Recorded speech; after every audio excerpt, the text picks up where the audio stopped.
6th of July 2025, German manufacturing is moving out. This is a report on Remix. German companies shifting production to Poland in large numbers. So they're moving out.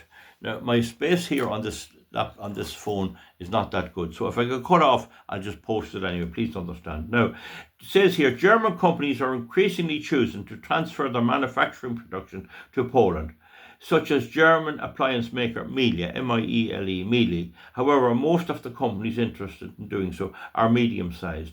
The German publication Focus lists the French automotive spare parts Valeo, V-A-L-E-O, as transferring its plant from Germany to Poland by the middle of the year, along with the hearing aid producer Bernafon, which plans to transfer to SZCZECIN,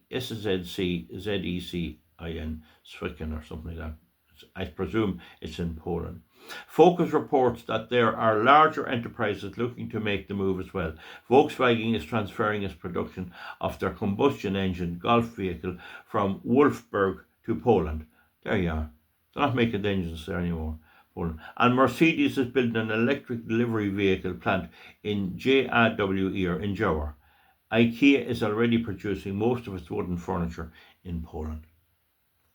According to German Federal Offices of Statistics, Poland is now the most attractive country for European producers to relocate their production. To 23% of those planning to transfer production are choosing Poland, ahead of Germany 19%, Turkey 12%. So they're moving to Poland. Currently 6,000 employees with German capital, currently 6,000 companies with German capital are operating in Poland. These entities employ 430,000 people and in the last year have invested 40 billion in the country, 40 billion euros in Poland. Focus notes that Poland is currently the biggest exporter of electric buses in the EU and the largest producer of domestic appliances. According to the article, Polish-German Commercial Chamber believes that Poland is so attractive to investors because of its cheaper energy. See, now all you lefties, come on. CHERPER, ENERGY, cheaper energy, skilled workforce and relatively lower labour costs. And of course the carbon tax is probably more rigidly applied in Germany, because if you are making something using energy, particularly like melting steel or aluminium, you have to go and buy carbon credits of some fella that's sitting at home smoking a cigarette. He can have a factory, but he can close it and live off the carbon credits. It's a ridiculous situation. The risk Focus perceives with regard to Poland sustaining this level of attractiveness is growing cost of emissions-based energy that still dominates Poland. The growing cost. However, the country is also sending the right signals on renewable and nuclear energy to reassure investors. In other words, they're pumping this carbon up in the air and you won't make anything without doing so. And they have somehow schemed to cod them into thinking it, whereas the Germans actually enforced the green stuff. And then the Greens have a big say in Germany. This is why any delay in the building of nuclear power stations would be damaging to Poland's prospects. And the Germans shut down 3. While benefiting the country's competitors. Still, the main takeaway is clear. Germany is increasingly unattractive to business as a result of high energy prices, lack of skilled labour, and may in the long term face deindustrialisation. You know that skilled labour, they're bringing in unskilled labour as migrants. They're not bringing in any skilled labour. Now that report was in the Sun newspaper last week. I meant to go in to buy it and somebody called. I didn't get doing it, but I knew it was in it. I see another article here. This week, German public television MDR said that the manufacturer of braking systems for rail and utility vehicles, KNOR Nor/Brem, BREMSE, announced it would transfer 2/3 of its operations to Poland. Now, I also see that the Field B company, which has a big presence in Germany, they're talking about leaving Germany too. And there's another one there, Zeerburgen. They make farm equipment. They're very like Kuhn. I have Kuhn equipment. I can't actually get the article up here, but I read it the other day there that they're moving out too. So there's a general move out from Germany due to the high prices that just can't go on anymore. There's no indication of German government ever changing its green credentials. you can say what you like about climate or anything else, but they're moving out of there and going to Poland, and fair play to Poland.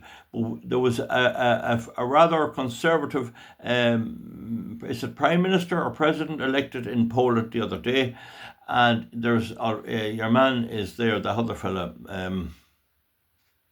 Donald Tusk he's the Prime Minister, but this fella Duda is over as president, and he has a big say. So it looks like Poland is damping down the green nonsense.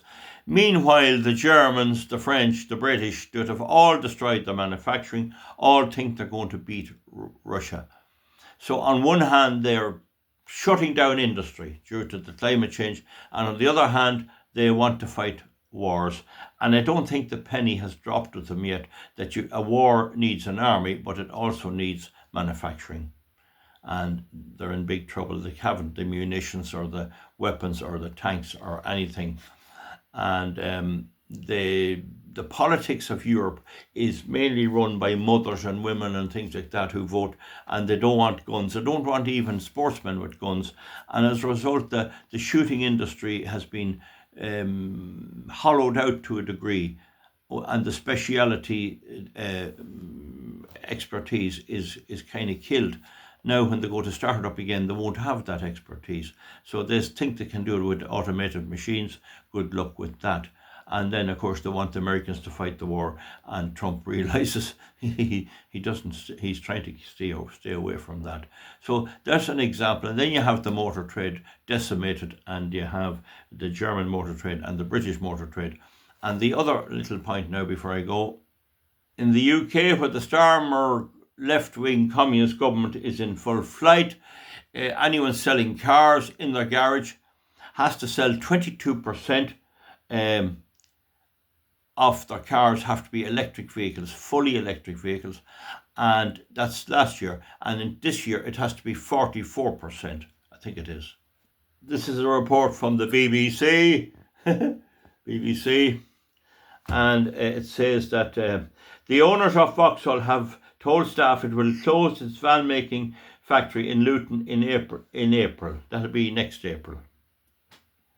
So it's owned by Stellantis, and and they own Fiat. So Stellantis announced it would shut the site, which has been making vehicles since 1905, in November, as it planned to move its production to other UK plant at Ellesmere Port in Cheshire.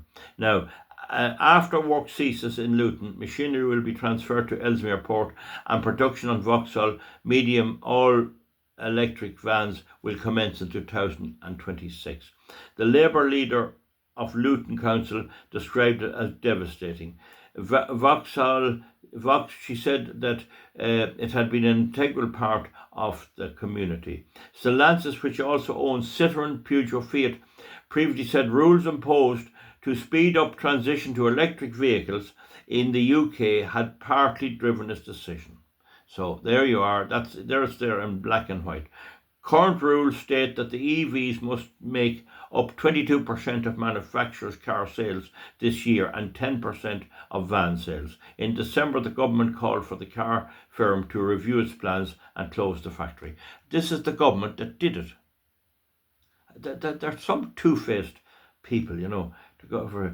Business Secretary Jonathan Reynolds wrote to the company asking for it to pause redundancies to enable more time for discussions about options to keep the plant open. Responding to reports the site would close in April, this news will be deeply concerning. He weren't too concerned when they made the law to shut down the car production. We will continue to work closely with Stellantis, the trade unions and Luton Council. That's our happy talk, that's all that is. Stellantis said it would invest 50 million in the Ellesmere Port plant as it became the firm's UK commercial vehicle hub. It said employers affected by job losses would receive support, including financial aid. In a statement, it said the required consultation period, that's all our happy talk.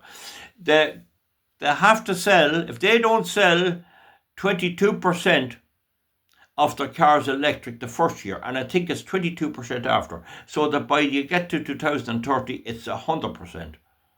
So it's effectively forcing the shutting down of internal combustion engine cars.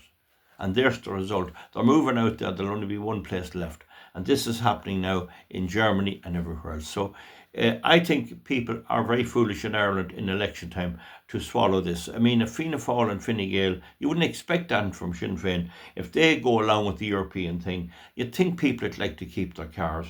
But it's going to be very, very difficult for them to do it with this green stuff. It's just, and then they're going to fight a war. How are they going to make the equipment for the war? Only by burning coal, oil and gas.